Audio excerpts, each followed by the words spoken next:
দেশে যৌথ বাহিনীর অপারেশন শুরু হতে যাচ্ছে বলে জানিয়েছেন অন্তর্বর্তী সরকারের স্বরাষ্ট্র উপদেষ্টা অবসরপ্রাপ্ত লেফটেন্যান্ট জেনারেল মোহাম্মদ জাহাঙ্গীর আলম চৌধুরী।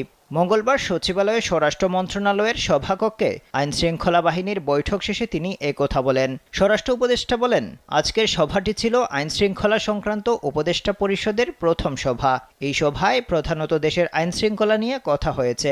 কিভাবে আইনশৃঙ্খলা পরিস্থিতি উন্নত করা যায় সেসব নিয়ে কথা হয়েছে। এ ব্যাপারে কিছু পদক্ষেপ নেওয়া হবে। এরই অংশ হিসেবে মাদক চোরাচালানের সঙ্গে সম্পৃক্ত গডফাদারদের ধরা হবে। জাহাঙ্গীর আলম বলেন, আগামীকাল রাত 12টা থেকে যৌথ বাহিনীর অপারেশন শুরু হবে। মাদক একটি বড় সমস্যা, কিভাবে এটি নিয়ন্ত্রণ করা যায় সে বিষয়ে আলোচনা হয়েছে। একমাত্র ওয়ালটন এসি দিচ্ছে 1 বছরের রিপ্লেসমেন্ট গ্যারান্টি এবং কম্প্রেসারের 10 বছরের গ্যারান্টি।